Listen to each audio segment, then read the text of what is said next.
ശബരിമല സ്വർണ്ണക്കൊള്ളക്കേസിൽ ഉണ്ണികൃഷ്ണൻ പോറ്റി സമർപ്പിച്ച ജാമ്യാപേക്ഷയിൽ വിജിലൻസ് കോടതി നാളെ വിധി പറയും. ദ്വാരപാലക ശില്പക്കേസിൽ അറസ്റ്റിലായി 90 ദിവസം കഴിഞ്ഞത് ചൂണ്ടിക്കാട്ടിയാണ് ജാമ്യ ഹർജി സമർപ്പിച്ചത്.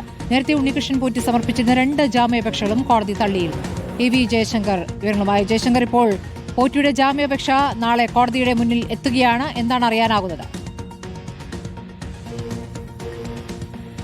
അതായത് സ്മൃതി, ശബരിമല സ്വർണ്ണക്കൊള്ളക്കേസുമായി ബന്ധപ്പെട്ട അറസ്റ്റിലായിട്ട് 90 ദിവസം പിന്നിട്ടു എന്ന് കാണിച്ചുകൊണ്ടാണ് ഉണ്ണികൃഷ്ണൻ പോറ്റി ഇന്ന് വിജിലൻസ് കോടതിയെ സമീപിച്ചത്. ഈ കേസിലാണ് എന്തായാലും ജാമ്യാപേക്ഷയിൽ വിധി പറയാൻ കോടതി നാളത്തേക്ക് മാറ്റിയിരിക്കുന്നത്. നാളെ 11 മണിയോടെ തന്നെ ഈ കേസുമായി ബന്ധപ്പെട്ട് കോടതിയുടെ ഒരു വിധിയുണ്ടാകും. ഈ കേസുമായി ബന്ധപ്പെട്ട് താനാണ് ആദ്യം അറസ്റ്റിലായതെന്നും ഇതുവരെ തനിക്കെതിരെ ഒരു തരത്തിലുള്ള കുറ്റപത്രവും കോടതിയിൽ സമർപ്പിക്കപ്പെട്ടിട്ടില്ല എന്ന കാര്യം ഉൾപ്പെടെ ഉണ്ണികൃഷ്ണൻ പോറ്റി കോടതിയിൽ വാദിക്കുകയുണ്ട്. ഇതെല്ലാം കേട്ട കോടതി നാളെ വിധി പറയാനായി കേസ് എന്തായാലും നിലവിൽ മാറ്റിയിരിക്കുകയാണ്. നേരത്തെ തന്ത്രിയുടെ കസ്റ്റഡി അപേക്ഷ കൊല്ലം വിജിലൻസ് കോടതി പരിഗണിച്ചിരുന്നു. 22-ാം തീയതി ഈ കേസ് ഇനി വീണ്ടും കോടതി പരിഗണിക്കും. ആ ഘട്ടത്തിൽ തന്ത്രി കസ്റ്റഡിയിൽ വേണമെന്ന ആവശ്യത്തിൽ കോടതി തീരുമാനമറിയിക്കും. ഒപ്പം തന്നെ തന്ത്രിയുടെ ജാമ്യാപേക്ഷയും കോടതി 22-ന് തന്നെ കേൾക്കുമെന്നാണ് മനസ്സിലാക്കുന്നത്. എന്തായാലും ശബരിമല സ്വർണ്ണക്കൊള്ളയുമായി ബന്ധപ്പെട്ട കോടതിയിൽ കൂടുതൽ ആളുകൾ ഈ ജാമ്യാപേക്ഷയൊക്കെയായി എത്തുന്ന ഒരു സാഹചര്യമാണുള്ളത്. അധികം വൈകാതെ SIT സംഘം കൊല്ലം വിജിലൻസ് കോടതിയിൽ ശബരിമല സ്വർണ്ണക്കൊള്ളയുമായി ബന്ധപ്പെട്ട പ്രാഥമിക കുറ്റപത്രം സമർപ്പിക്കുമെന്നും നമുക്ക് മനസ്സിലാക്കുന്നു. എന്തായാലും ശബരിമല സ്വർണ്ണക്കൊള്ളയിൽ ആദ്യം അറസ്റ്റിലായ